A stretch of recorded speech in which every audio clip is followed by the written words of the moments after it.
Sorry, my phone died. It's nothing. I'm fine. These allegations are completely unfounded. The company was not aware of any wrongdoing. I love you. We hear anywhere from 10 to 200 lies a day, and we spent much of our history coming up with ways to detect them.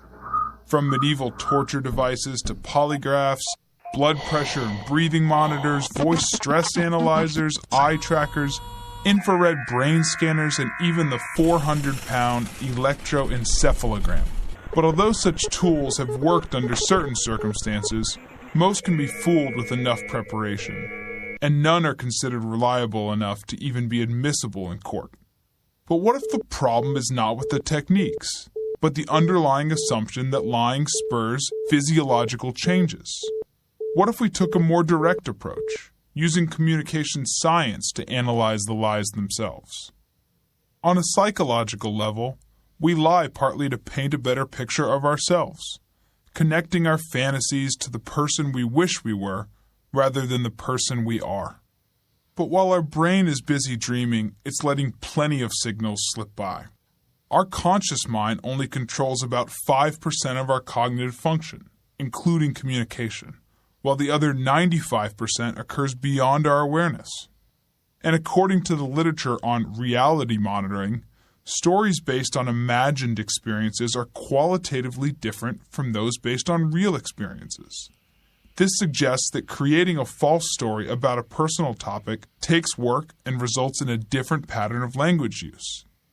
A technology known as linguistic text analysis has helped to identify 4 such common patterns in the subconscious language of deception. First, liars reference themselves less when making deceptive statements. They write or talk more about others, often using the third person to distance and disassociate themselves from their lie. Which sounds more false? Absolutely no party took place at this house, or I didn't host a party here. Second, liars tend to be more negative, because on a subconscious level, they feel guilty about lying.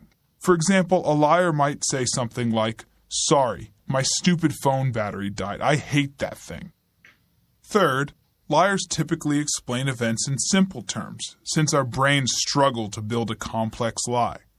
Judgment and evaluation are complex things for our brains to compute. As a U.S. president once famously insisted, "I did not have sexual relations with that woman."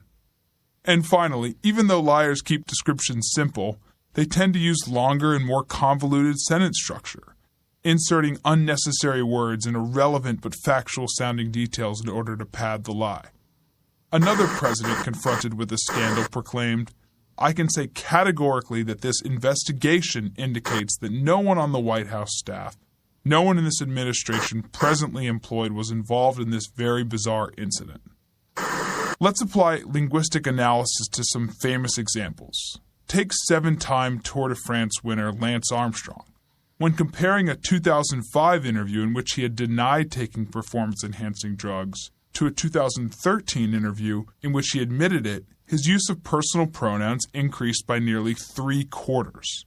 Note the contrast between the following 2 quotes.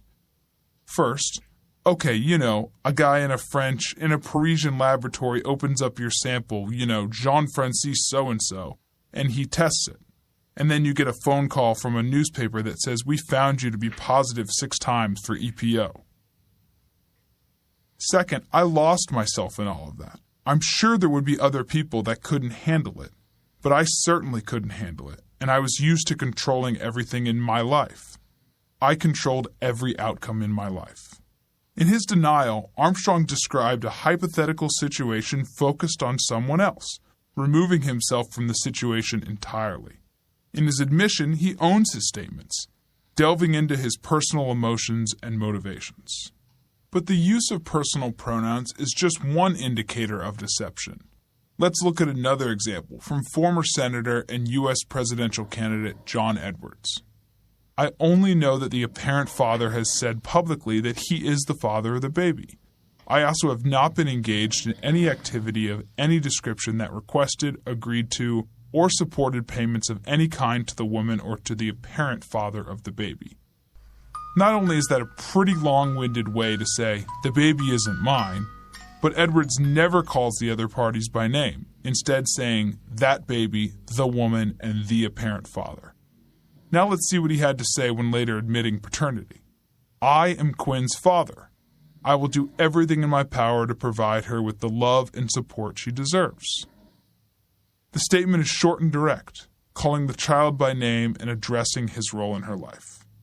So how can you apply these lie-spotting techniques to your life? First, remember that many of the lies we encounter on a daily basis are far less serious than these examples, and may even be harmless. But it's still worthwhile to be aware of telltale clues like minimal self-references, negative language, simple explanations, and convoluted phrasing. It just might help you avoid an overvalued stock, an ineffective product, or even a terrible relationship.